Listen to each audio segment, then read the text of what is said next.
Great.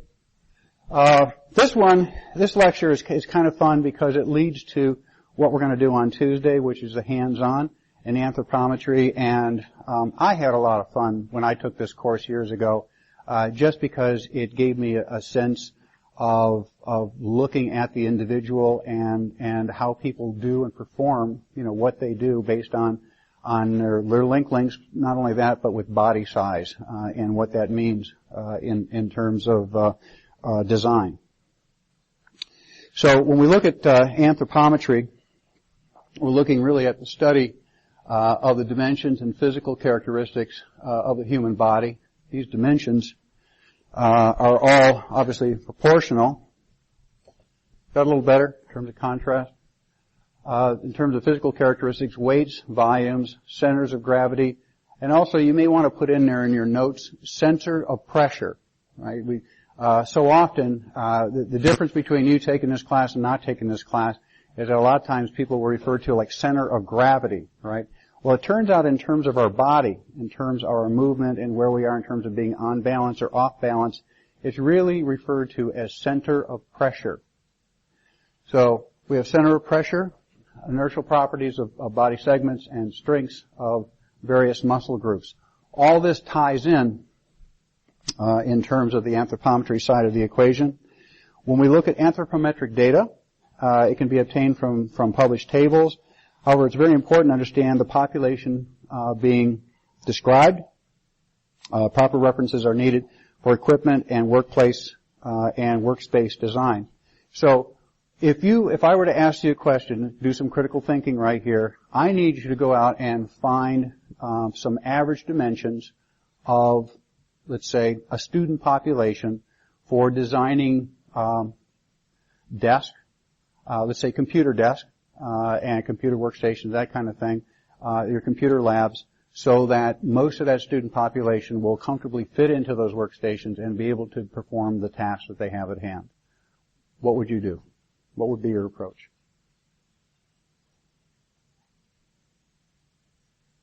Yes? Okay, so let's back it up a little bit. The question might be, are there tables out there already that have been formed from student populations? I mean, that would be my first question. And the answer to that is no. There are measurements of student populations for different things, but for the question that I just gave you, there are not. However, given what your service to our country that I can see right here with the uniform, are there tables out there for those in the military? For everything. I don't care what it is, they've measured it. Why? Because most of it's for uniforms, being able to fit, form and function in uniforms. That's a big deal. They still don't have the women figured out, by the way. Those uniforms they're horrible. They're getting better? All right. They're finally coming around, right? Yeah, because it's a lot harder, right? On that, where the male body, it's a little bit easier. But things like your nose, for example, your face side for respirators and so on, military populations, this has been measured for a long time. But there are countries out there where they have no data at all on their population that serve in the military.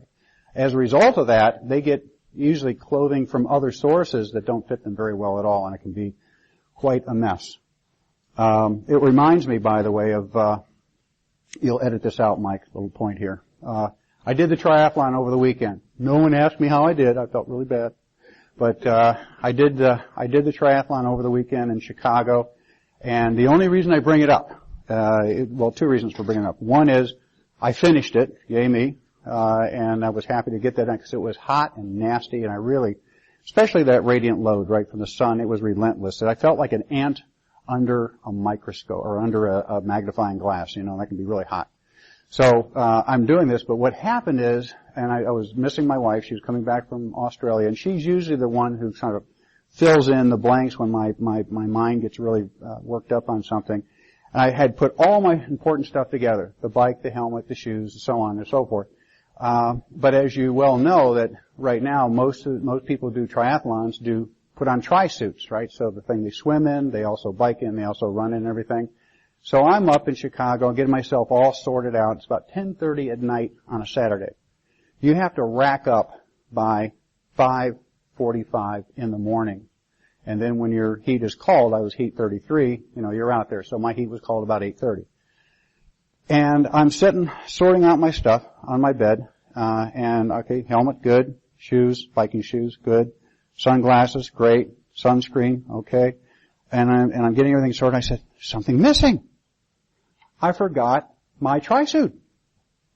That's a big deal, right? You have a tri-suit. And so I'm looking around and I said, oh my gosh, what am I going to wear? Because think about it. I didn't have a bathing suit, didn't have running clothes, right? And, didn't have a swimsuit.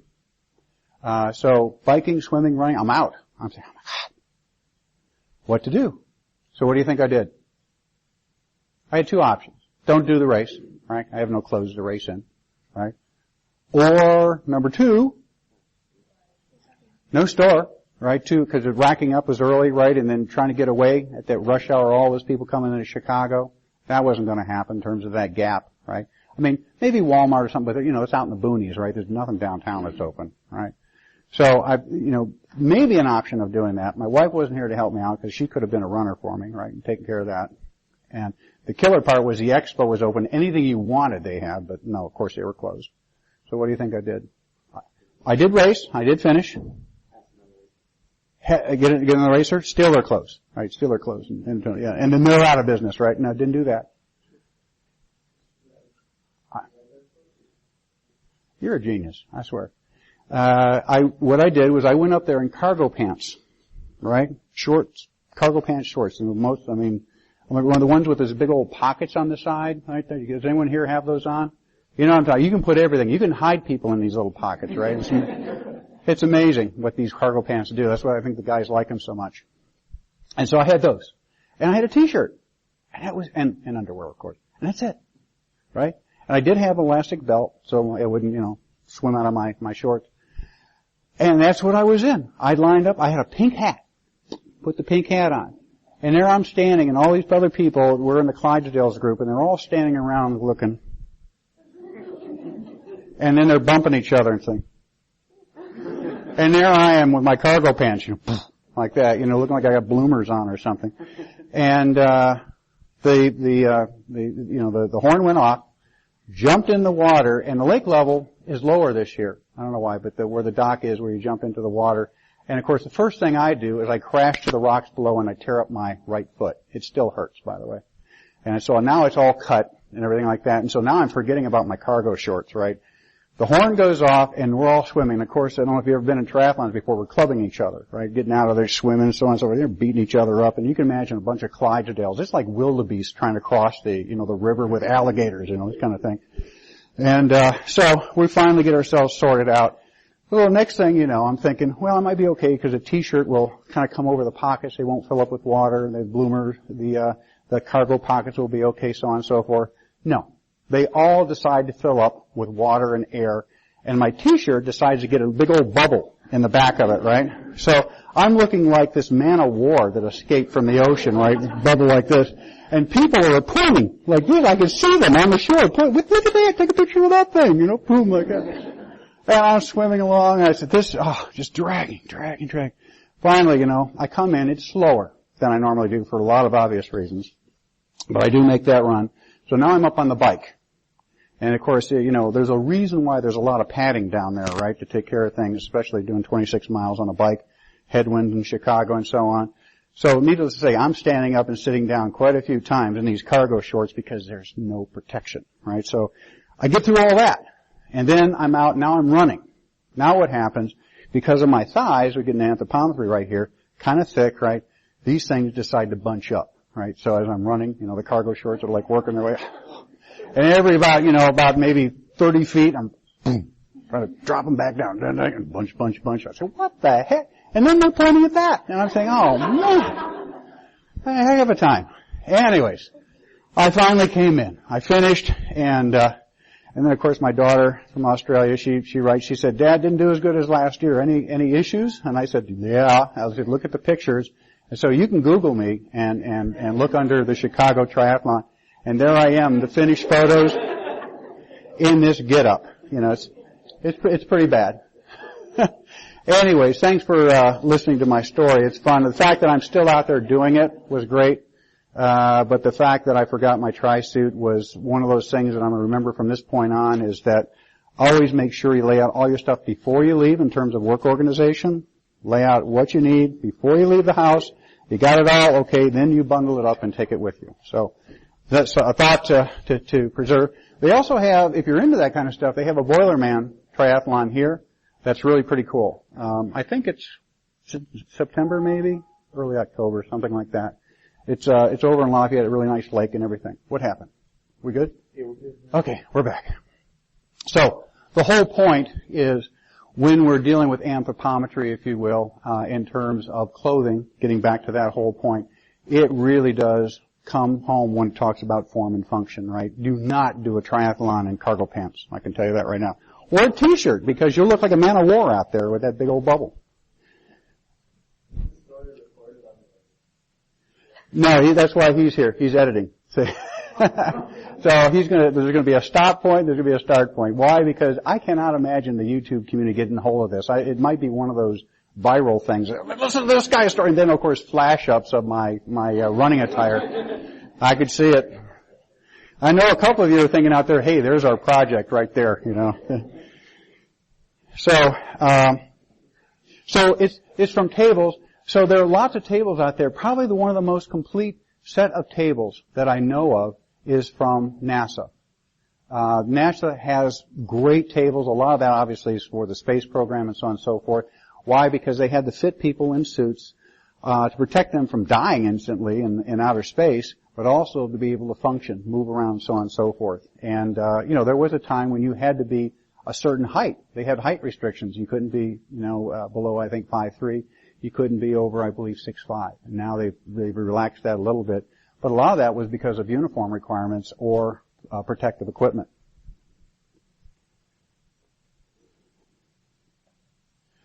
All right, what'd you do to me?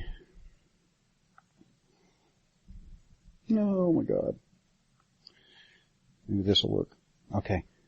So basic application to anthropometry: design and finding dimensions to be incorporated in design. There are two types of dimensions. These are very important. You're going to see them on quizzes and probably the midterms. That's clearance and reach. Okay.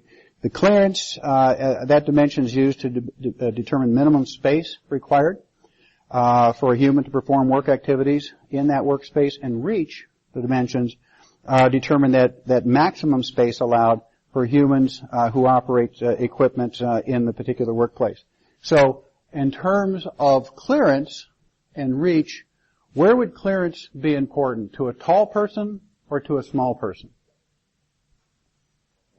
A tall person, right? I mean, it's pretty obvious. It's my nephew. They ask him, they look at him and say, "Russ, how tall are you?" He said, "Oh, I'm about tall as a standard door." Right?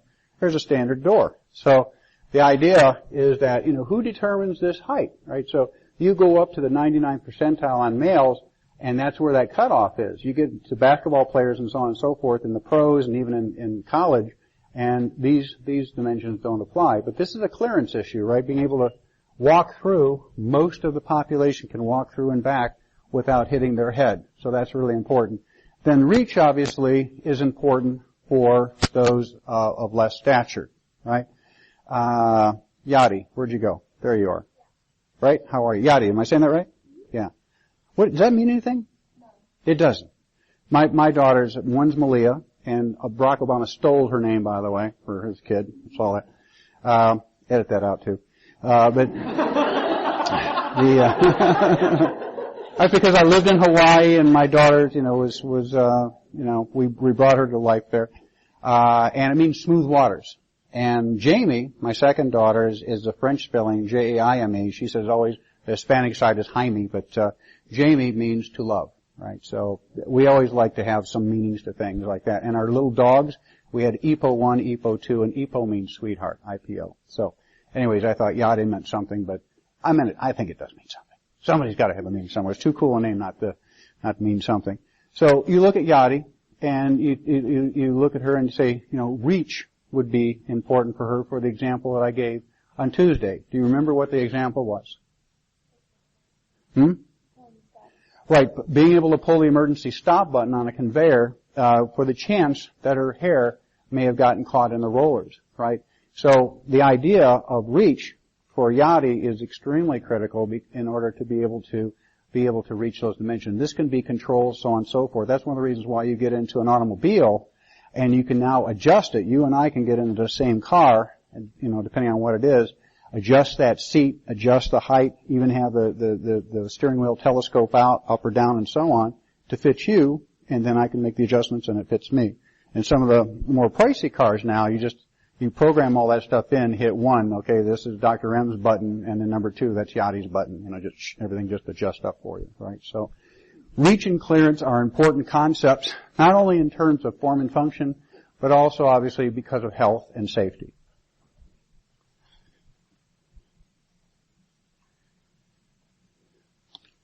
We get into basic ergonomic design. We design for the average, design for the extremes, design for the range. And the problem with designing for the average is there's no one that's average. I guarantee you, if you find an average height female and you have an average height male in stature, you start putting these links together and you're going to find all kinds of variability with those differences. So designing for the average doesn't make a lot of sense, yet when you think about it, I'm kind of contradicting myself because, well, how in the world can you explain the fact that these chairs we're sitting in are all exactly the same chairs, yet we're all of different size? Because you're all equally uncomfortable. That's why. It's not for, very few of you, I can tell you right now, this is not a comfortable seat, right? It is not. And that's one of the reasons why you spend as little time as possible in these chairs, because if this were your workstation, there's no way in heck you'd spend 8 hours a day in a darn thing. It is just uncomfortable. And you'll see me on occasion getting in, wedging myself in and out of here like a shoehorn. It's ridiculous. It's just not happening. So designing for the extremes, the challenge here is cost. When I say extremes, and we're going to touch upon this, we're talking about from, the 1 percentile female, the tiniest female that you know, to the 99 percentile male. Designing for that extreme, the problem is that it becomes cost prohibitive in terms of materials, adjustability, and so on. So we have to now bracket that in a little bit. Just like I gave you the example with the basketball players, right? There are certain cutoff or limitations. Like the examples I gave you for the military, there are practical cutoffs. It's not you don't want them to serve. It's just that, you're going to be in trouble if you do because we don't have anything that fits you, or you have to custom make it, which would be really expensive. And finally, designing for a range. Now, I asked you a little bit earlier about, looking at tables that would be for you, for a college population in a computer lab, right? What design parameters would be there, assuming tables and so on and so forth. But the question is, who are we designing for? You know for a fact that if I were to take a cross-section of you and have you go out there and compare you to a cross-section of the working American, those out there, let's say, working in production or working behind a counter or whatever, that group is going to be different for all kinds of reasons than you, right? Be it physical fitness, being the way you dress, being the way you move, being the way you act, it could be all kinds of things. These all come in different ways. And it could be, for older people, for younger people, for kids, and so on. So you have to ask your question is that, what range works best because one size doesn't fit all? Doesn't work. So all three of these things, remember those key factors, that there's no such thing as average, right? We are not average. I guarantee you, even though we might be an average height, we're not going to be average in other parameters. Designing for the extremes is costly. And then designing for a range is that you have to ask your question, the one off, is that what range are we talking about right here? Because a lot of times you say, well, I'm assuming this. I said, no. It could be a different animal for kids, different one for elderly people, different one for the military, different one from workers versus college populations, and so on.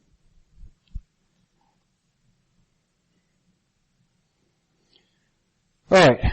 So some math comes into play here with anthropometry and statistics, and this is easy stuff. I am holding you responsible for this. I will give you the equation in the quizzes, in the exams, and you'll see that equation. but I want you to really focus with me now and listen carefully on this next couple of slides, because conceptually it's really easy, but a lot of times what happens I've seen with students is that the math kind of trumps the concept. Don't let that happen, especially if you hear the way I lay it out in the next few slides. It'll be quite easy for you. That is that if we look at x sub p equals x plus z sub p times s, we're looking at the sample mean is what we're trying to achieve.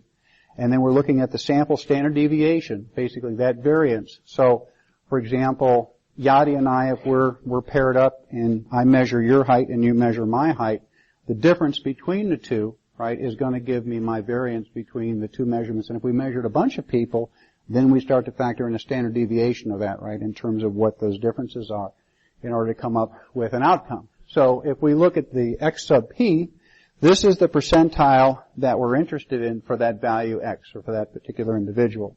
Then we look at the standard normal value. Those are what's called z tables, and that will be provided to you. And this corresponds to that percentile for the value of x. In other words, when we look at the range between Yadi and I, okay, we're going to see that big range, but let's say we're focusing on, say, I just want to focus on those in Yadi's population in terms of your size and what variance there would be for, let's say, we're looking at your height, but now we want to look at your reach between individuals, right? So we want to look at that kind of thing. And that's how we were able to derive this x sub p. So, in doing that, we have this table. So when you get this question, you're going to see this table. And it's pretty easy because you could easily memorize it. Just look at the patterns. Okay, it's basically at the point 5, the point 005 of the p-value. Look at your z-value, minus 2.575. And then if you look at the opposite end of that spectrum, at the 99th percentile, let's see if I can get my, oops, doggone it. Hang on. There's a little thingy here.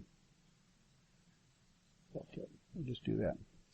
If you look at this end, okay, versus this end, notice that negative, the minus 2.7575 versus the plus 2.575. So that's my range. When I talk about the range of extremes, that's my range, and notice the z value just being the mirror image of each other, except one's on the negative, one's on the positive.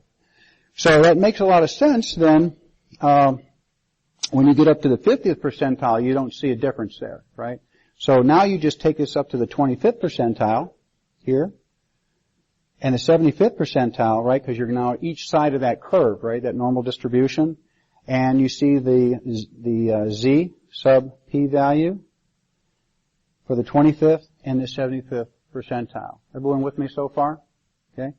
Now, if I said, okay, I want you to design for this particular range, and this is somewhat an axiom in the application of ergonomics in terms of anthropometry, is that in most instances we design from the 5th percentile to the 95th percentile.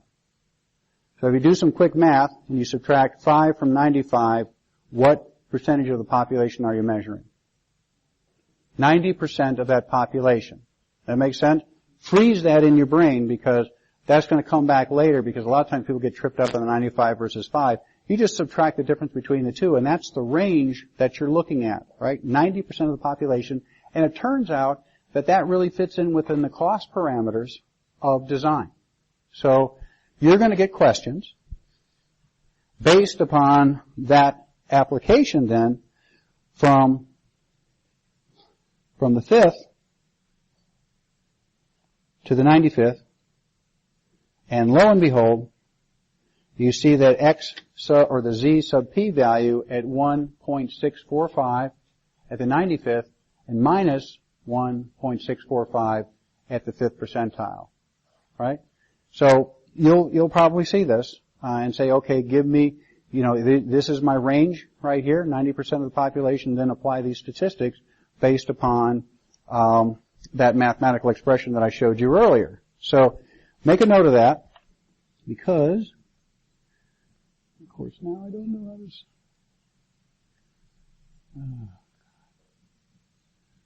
I really do hate this thing. Hang on. I don't want that. I want the next slide. How do I do the next slide? Not coming up. Now I'm going to end show and get back into it. Sorry about that. I'm going to keep that. You can see that. Okay. And then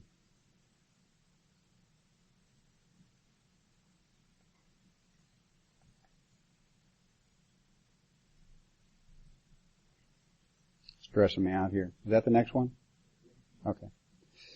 Well, now it works. Now you work. Fine. So, when we look at these tables, and this is what you're going to be using in class on Tuesday, there's your height right there in A1. A2 would be standing height visual. The next A3 is coming really right up at the iliac crest, or usually it's right about the bend in the elbow, depending on your arm length. Next is your inseam height. Okay, you're not going to be measuring that, by the way.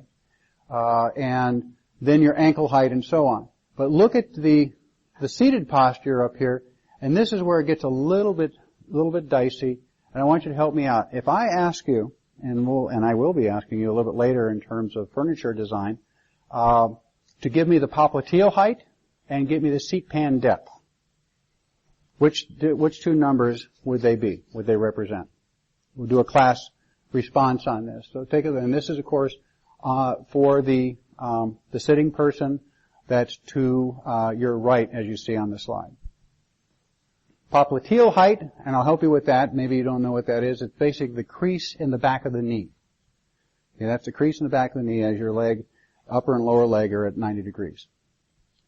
And seat pan depth. I'm not going to give you that one because that should be straightforward, but it's confusing because you have a couple of numbers there. So there's no wrong answer here. Try it. Give it a shot. B7 and B9. Okay. B9 is correct for... No. For the popliteal height. Right. B7 is popliteal height according to this image that you see up here. And then we're looking at seat pan depth. Seat pan depth, of course, if you think about it, is the measure from your back, right? The back of your buttock, right? To where? The front of your knee or the back of your knee? The back of the knee, and that would be, as you said, B9. Got that one good, right? Why wouldn't it be B8? B8 looks good. Because I said seat pan depth, right? So it's really that area, that operational area between the back of your buttock to the crease in the knee, not the front of the knee. If I asked you about clearance underneath the desk, then B8 would apply, right? Because that's where your knees are and you want to make sure you have clearance under there, and that would be a whole different dimension. That makes sense? So you nailed it on the second one. That's perfect. So you look at this kind of stuff, and you say, okay, there's actually something to this in terms of matching things up. And when you come in here and do that exercise on Tuesday, you're going to have to make some of this differential diagnosis in terms of what proper measurements to make so that your math comes out right. Then there's shoulder width right here, C4 and C3. C3 really takes you right out to the center point on your shoulders right here, really to the end of the clavicles right there. And then C2, basically elbow to elbow, and then your girth right on the bottom. Where does this apply? I can tell you where it applies for me. All the time. I'll get right to it. It's in airplanes, in coach, which are not designed for me. I squeeze myself in there, but then what happens is that you start to swell up, right, as the pressure releases and so on. It's not so fun. But for me, I always try to grab an aisle seat. I travel enough where at least I get some status on picking my seat rather than a center seat. Sometimes, not always. But the problem is my shoulders usually hang out in the aisle, to which the flight attendants are instructed to use their person to clear the aisle when they're going up and down the aisle. You know what I mean? And it's not that much fun. The problem is if I have a window space, if I line up with the window exactly where the seat is, I can put my shoulder into it. However, it's one of the ribs between the windows, I'm in bad shape. And it's just very uncomfortable. So this means a lot too in terms of seat space, especially when you're next to each other in those measurements. Hand size is important, obviously width in terms of clearance and fitting things in. And your foot size, of course, can make a difference too in terms of levers and operational characteristics, for example, even in a car, such as the brake pedal and the gas pedal. So all of it comes into play and all of it can be measured. You're going to be making this measurement, so watch what I do here. This is really important, and I'll emphasize it again. There is the full reach on F1, right, with the fingertips extended. Then there's F2, which is basically taking your first finger and your thumb touching, which is like a little pinch posture. That's called a functional reach. That's the one that we're going to use. And then there's another one more like a power grip, right, coming like this. So more precision, power. We're going to do the precision on this. And if you look at the way it's done right here, there are two ways of doing it. One is, and I'm going to ask you, watch how I do this. Notice the first two up there, shoulders. Your feet are straight, about shoulder width apart. Shoulder blades are back against the wall. And the reach is out like this. You want to cheat a little bit and do this, but no. You really want to go back and measure it like this so you can have accurate measurements with the arm lengths. And you're going to repeat those measures to see how accurate you are. But then if you want to reach out further, then the idea is that what's the difference between here and then being able to reach out this way? See, there can be a difference, a little bit of give on that, but most instances you want to be standing in one place and say, this is really a measure of your arm length in terms of functional reach. And then there's overhead reach, sitting down, and overhead reach, standing up. Yes? Huh? You just stretching? You good? Okay. Yeah, and it's, notice the overhead reach is actually in a functional power grip, holding on to something rather than extending fingers up like this. So, this would be your table. We're going to give you this table on Tuesday, and as you see it going across, here's your male population, there's your female population, and then look on the end, that's your 50-50 mix. And we're going to be focusing, because we have you paired up on the female and we have you paired up on the male, we're going to do the males and the females, but in the exam, I'll give you a heads up, most likely we're going to have a scenario as a mixed population. So your exercise and practice will be males versus females, because that's the way you're going to be paired up. It doesn't make sense to do a mix, right, unless we put the data all together. But in the exam, the test to make sure you really understand this stuff, we'll be looking at the 50-50 mix, male and female, in terms of running some of this stuff. But you can see I got a couple things checked off here in terms of popliteal height, buttock to popliteal length, sitting, and so on and so forth. And you see there's your mean, there's your standard deviation, and of course those numbers there are your reference populations in which this data was extracted. So you always want to refer back to say, where did that come from? And it's really important to know that. So in this case here, it's pretty much standard population data that we received. So want to do this, and I just I'm not going to get into the video. It's getting a little bit dated, but I still to this day, Michael Phelps amazes me at what he's done. He had a little bit of an issue with having altered states and so on and so forth, and someone, taking pictures. But I don't know if you noticed the last Olympics he got into, and I love this guy for this, is that, he was being challenged by someone else saying, going to take him out and all this other stuff, and the guy just had this internal drive to really excel and do well. And he decided that afterwards, when he was going to party, do you know what he did? Anyone remember what he did? You take this out too. He went to a private island with his friends. Went to a private island where they didn't have communications. So, kind of interesting. I don't know what he did there, but he got smart the second time around, what he did.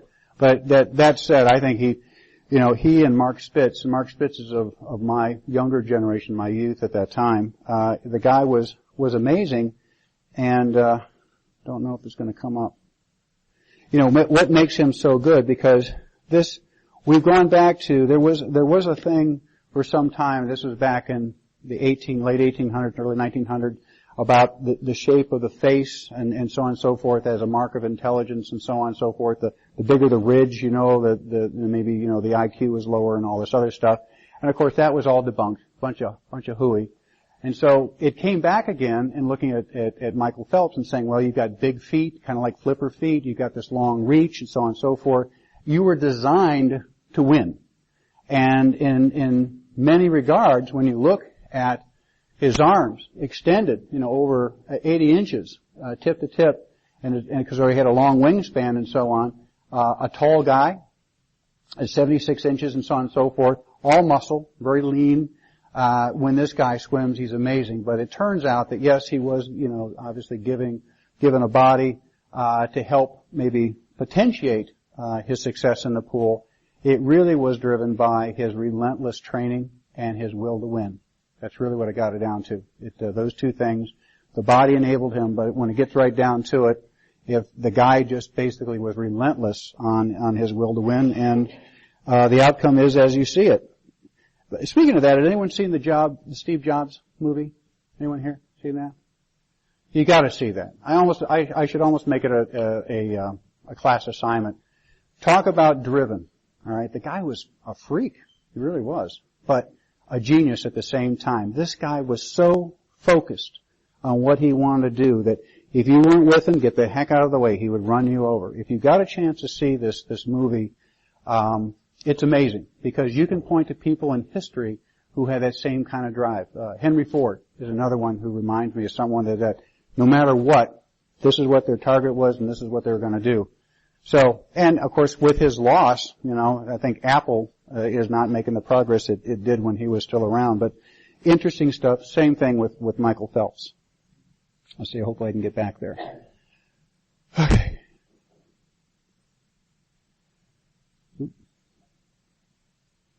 Okay, we're going to do this one next week together. We're going to do this first, so you're comfortable with it. Okay, just if you can, if you're a hard charger, just go ahead and do this. You got the formula and everything like that, and then show me at the beginning of class that you don't have to do it, but it'd be a nice exercise for you. It'll build your confidence in some of the stuff that you're going to do on Tuesday. So, calculating body surface area. We're going to go through this, and I'm going to stop at BMI and do your quiz. But body surface area is important.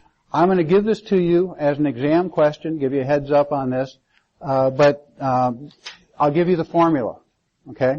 And it's basic body surface area. It's really important. Is if you were, for example, to skin me out, if you will, right, and just lay out what was of me, what surface area would that cover in square feet or in square meters? And these are fixed in terms of the equation there. 0.007184 times your weight. The exponents is 0.425 times your height, 0.725. The BSA, body surface area, can be in meters, and weight in kilograms, your height in centimeters from this, but you can convert that to inches and pounds and square feet. Why is that important? Because you can apply this to thermal response. It's one of the reasons why someone like me, even though you account for the age and you account for the weight, the surface area does come into play, especially with the radiant load. A lot of people don't really consider that, but it is a big factor out there. I didn't even have a hat. That's the other thing. I was miserable. I was so discombobulated. I did my whole biking thing. I forgot to take off my goggles. So if you find the biking thing, you see my goggles banging around my neck. I was just a mess. You also can use it in terms of looking at metabolic energy expenditure, and you can look at it in terms of radiation exposure. So it's an important element, fundamental element for you to know. Body mass index. We're going to stop here. Let's go ahead and do the quiz, and let Josh take over there, and we'll pick up on the BMI.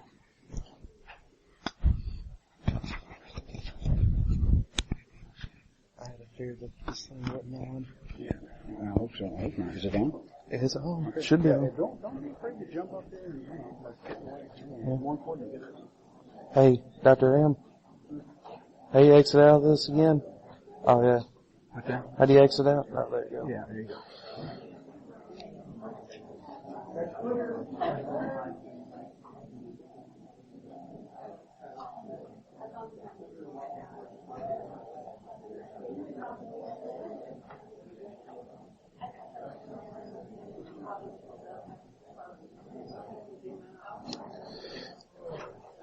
Alright, everybody ready? Question 1. The term ergonomics originates from the Latin language and translates to law of science. True or false?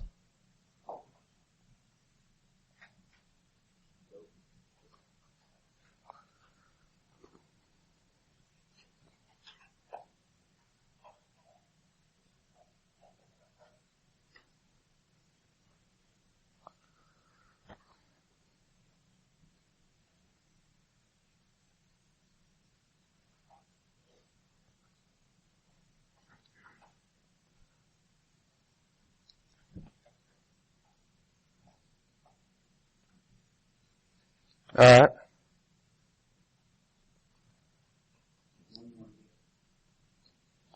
The answer is false. It originates from Greek language and it's, directly says laws of work.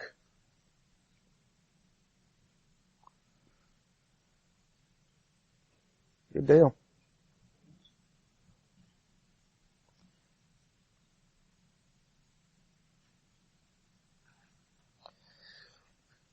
When did Ramazzini study the ill effects of poor posture and poorly designed tools on the health of workers?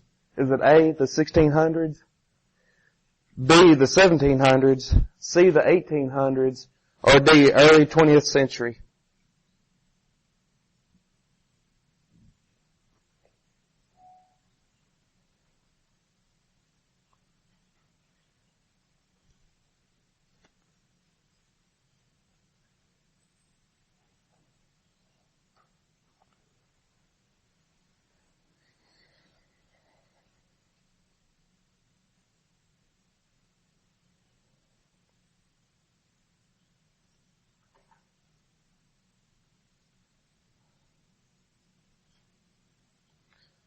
Alright.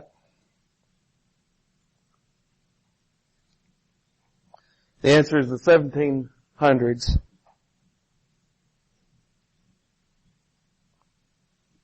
Good deal.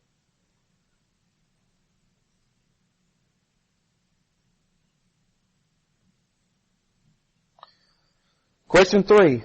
Which of the following are examples of cinerosis? Good grief. Cinerosis. Cinerosis. These are more on the chemical side of the equation, but I am making them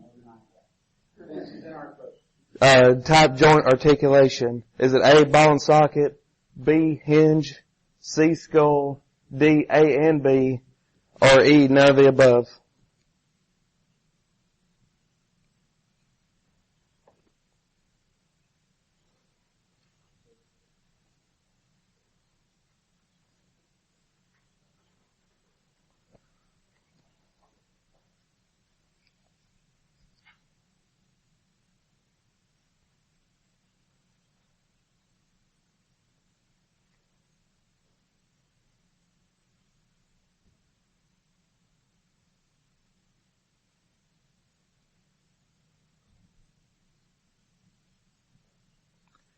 Alright. Whoops. Come on now. It's the skull. The example. And you see the diagnosis, so I may put that on you, for example. This is a good example of, let's say, getting rid on this, so I also want to know diagnosis. So that might be an example.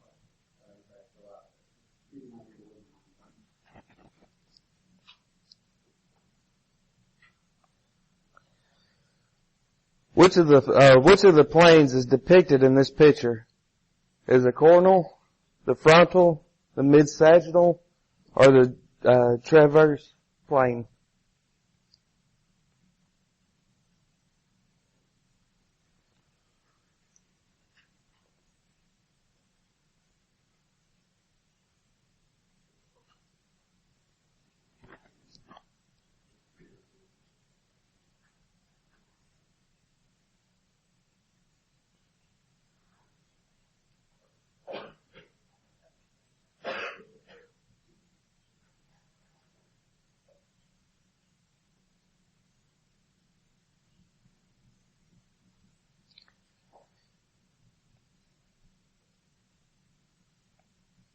It's the mid-sagittal plane. Which is right into the left and right side of the body. And there's other sagittal planes, right? But there's only one mid-sagittal plane. That's exactly left.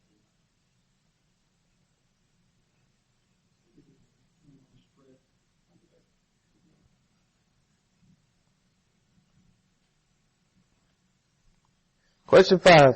Which of the following are not true about intervertebral disc? A, composed of tough fibrous ring. B, has the consistency of jelly. C, the interior does not have a blood supply. D, blood is fed by diffusion through the fibrous outer ring. Or E, all of the above are true.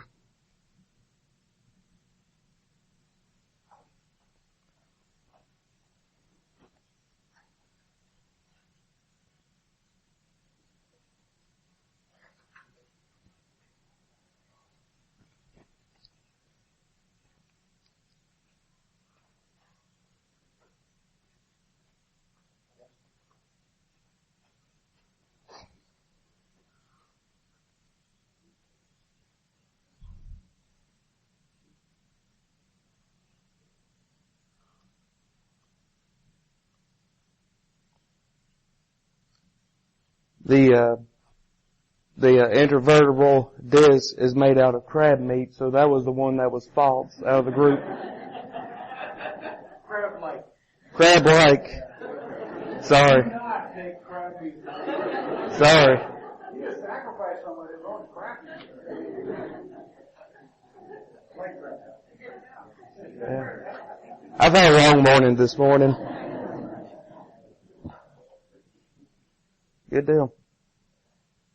Hold on. Oh.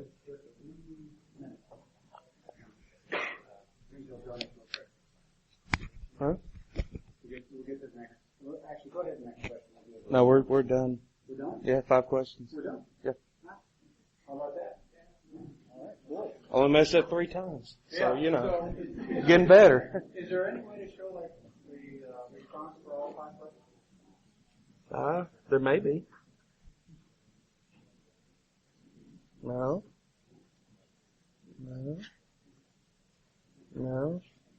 I don't think so. No, I think so. You want to do it. Hey, nice job, everybody, so far. Really, really good. I'm very pleased. Looks like so, again, is this working? And it also gives me a chance to anecdote, moments to say, this is the way I ask questions a little differently. Okay? Nice job.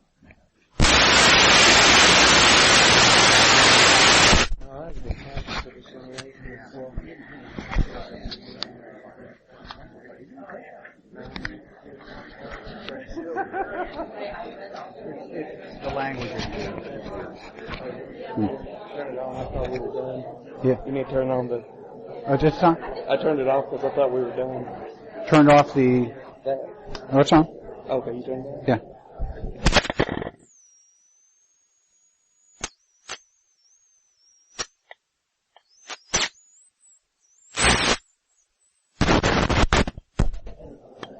How about now? We on? We in?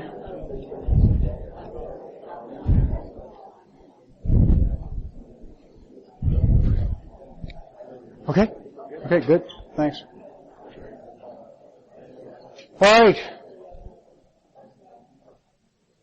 I think, here we are. Okay. You didn't miss a thing. So we get into body mass index, and this is, something that I pay a little more attention to because I always get worried about why. Because according to this thing, my body type, it's not good. It is not good. So body mass index measure body fat based on height and weight. It applies to both adult men and women. Enter your weight and height using a standard index or metric measures. Click on and compute your BMI. That will appear in the heart of this figure.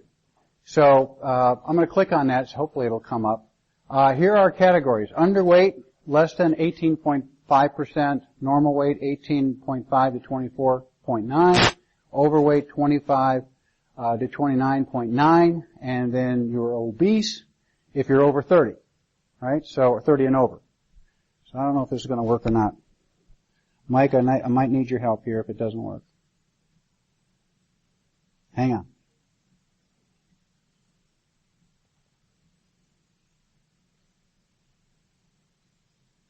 Oh, well, fine. It's moving around here. See, update your, whatever. Let's see if that works. Okay. I think this is it. Alright, standard. And I don't know if this is going to allow me to do this. Hopefully I'll be able to bring up the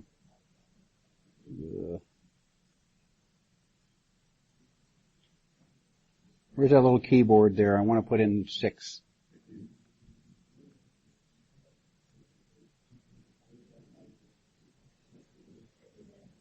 Is there a little keyboard here, Mike, that comes up or no?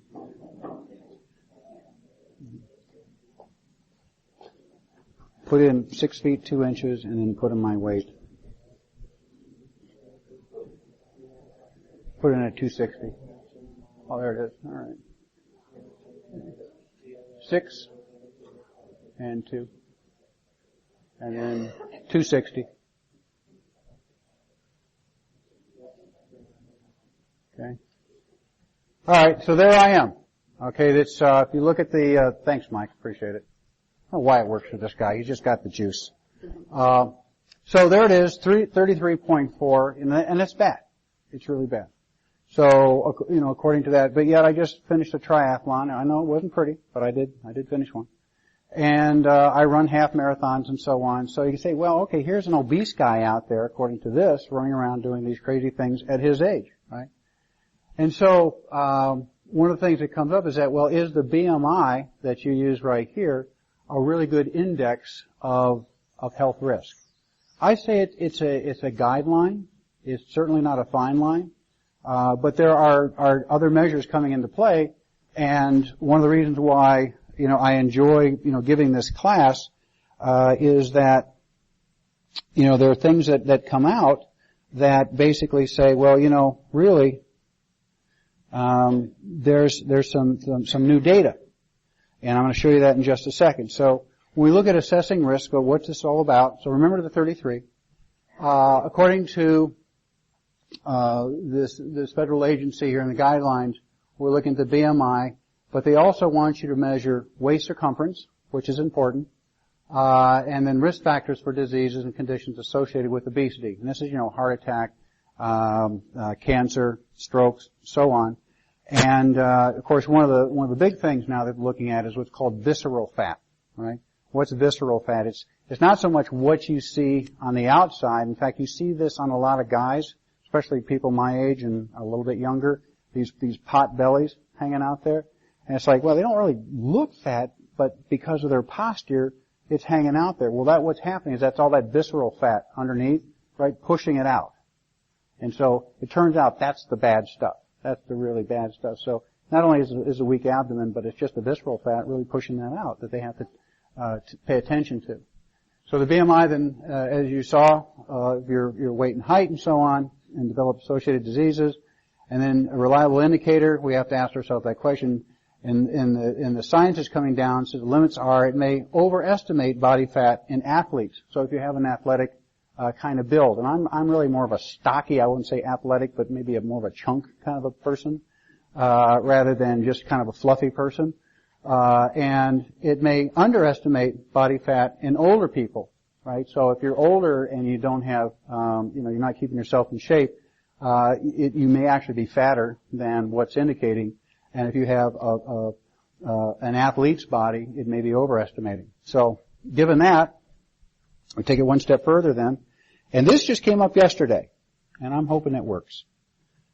I think you queued this up for me, right, Mike? You may have done that already for me.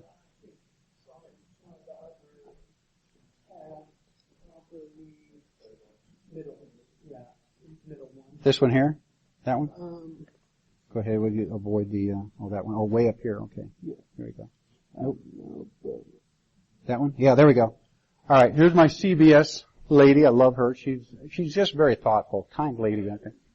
Kind of a better way to buy a TV from the big ones to the really big ones. The smartest ones. That's alright. Well, we don't have a screen thing, an image. Oh, here we go. Okay, we're good. One small thing. Okay, we got to bring it down a little bit. Our low price guarantee. So, whichever TV you want, we got a better way to buy it. We got two channels going, it sounds like. Now through Labor Day, purchase a Sealy Posturepedic Hybrid mattress and receive the box frame free. We okay now? Visit Sealy.com or a retailer near you. Sorry about that. Body mass index, or BMI, is one of the most commonly used measurements to determine if you're obese. But the newest research says that BMI may not be reliable. Dr. Holly Phillips is with us now. Holly, good morning. All we've ever heard is BMI. Thank you very much. Thanks, Mike. BMI is a very simple calculation. You just plug your height and weight into a chart, and out comes a number, and it puts you in one of four categories: either underweight, normal weight, overweight, or obese. Now, on a population basis, if you look at millions and millions of BMI numbers, it's a useful measurement. It actually is correlated with health risks related to being overweight or obese. But on an individual level, that's where the number breaks down. Just not accurate. Is there a better way to calculate obesity? Well, one of the things that the BMI doesn't look at is the big picture of what affects our weight. For instance, it doesn't look at your age. It doesn't look at whether or not you're male or female. And it doesn't look at your muscle mass. So that really makes it inaccurate. I'll give you an example. Michael Jordan, at the height of his career, had a BMI of around 28. Now that's well into the overweight category, actually even approaching obese. Now you don't have to be a doctor to look at Michael Jordan on, the Chicago Bulls court and say he's not obese. But that's an example where he has a lot of muscle mass for his height, and therefore his BMI isn't accurate. Yeah, in the same category. Well, I think that you're getting fatter. That's something about it. So is there that's the GOP index. So is there a better way to calculate what should we do? Sure. Well, there's been a lot of talk about using waist circumference instead, in particular because abdominal fat is more dangerous than fat in other parts of your body. It's more linked with health risks. Also, MRIs and CAT scans can look for visceral fat, that's dangerous fat around our organs. But, frankly, CAT scans are slowly radiation, MRIs they're both very expensive. Those aren't going to be the test of the future. I think we are still going to use body mass index, but it's really important to put it in context. To look at the overall person. What is their muscle mass? How do they eat? Are they healthy? Are they exercising? And then draw your conclusions from there. The numbers don't tell the whole story. Yeah, but there's a number for men and a number for women around the That's right. For men, your waist should not be bigger than 40 inches. For women, not bigger than 35. That's really where we start to see those My obesity index is the mirror. There you go. I don't know about that. I don't do anything. Thank you, Dr. Hall. The mirror. Or closed tightness, right?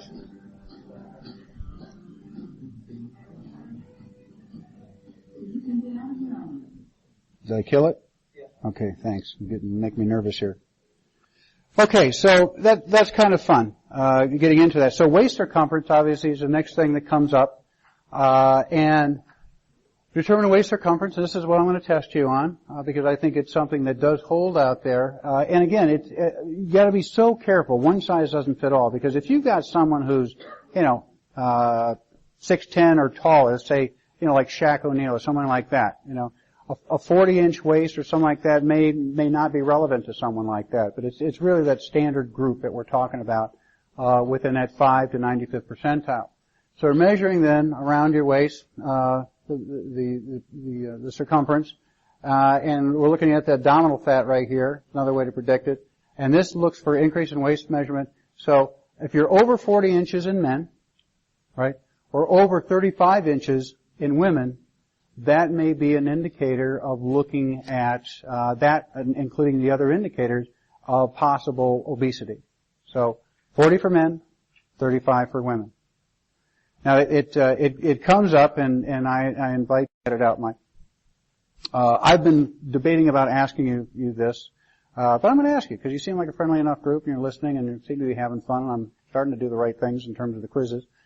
My daughter has been on me about losing weight, right? So I'm 62, and I showed you my weight up there, 260, but I came off my vacation at 268, and I was horrified. Like, oh my God, oh. And that's your holiday weight, right? So, I lost the 8 pounds of travel, and I'm 260. It's way too heavy. So my daughter's been all over me, who's in great shape, my older daughter, and she said, Dad, you need to join Master Swimming. You got to do it. She said, I know they're going to look at you like you're weird at first, but after a while you'll be okay. You'll fit in. Master Swimming here, by the way. So what I'd like you to do, if you're interested, is to put down the weight that you think I'm going to be at in December on the first of the two group presentations, and then put your name down because I plan to lose the weight. And the one that's closest to that weight by the 10th of a pound will get a $50 gift certificate from me for Outback Steakhouse. Because I may meet you there in celebration. Don't have to do it, but if you're interested, go ahead and do it. It'll be fun. It'll incentivize me and make my daughter really happy. Yes. Hold on. Yes? Of course, there's always asking, so, what's my target? That puts a tremendous amount of pressure on me. As good as I can do.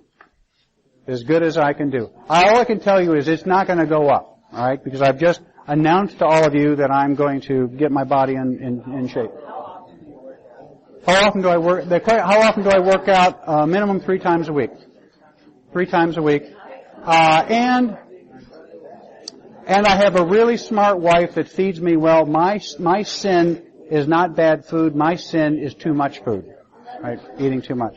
So write that down to the 10th of a pound. To the 10th of a pound. Yeah. Can I get a clarifier on how much you like Thanksgiving food? How much I like what? Thanksgiving food, because you see, you're doing really well, and then that's Ooh, all right. Talk about a red herring in the whole thing.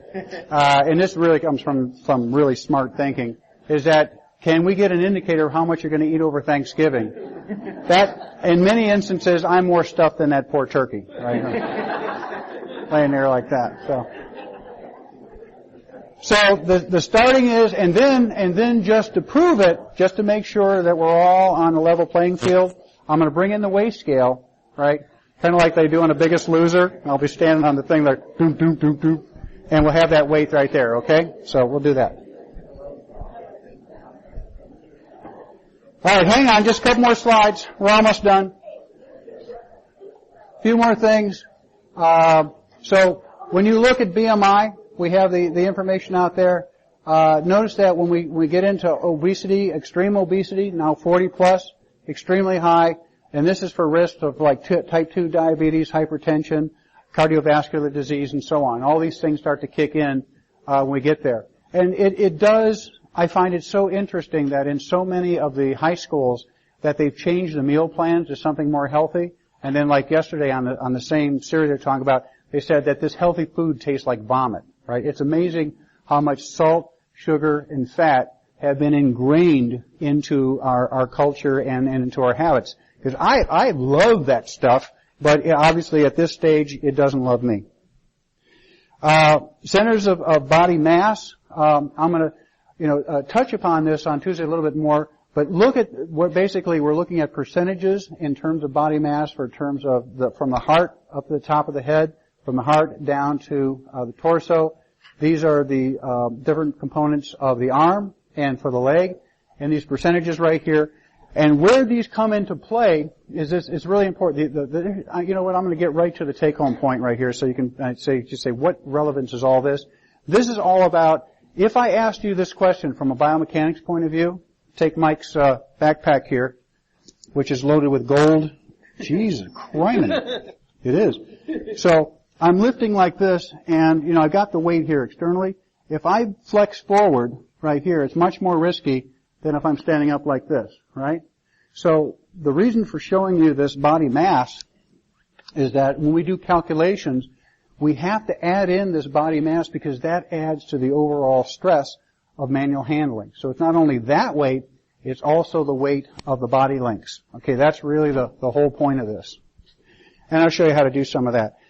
And these are the percentages, and what we'll do is we'll do a walkthrough exercise on how to do this. I can tell you will see it on the exam coming up, but we're going to do an in-class exercise so you know how to do it, okay?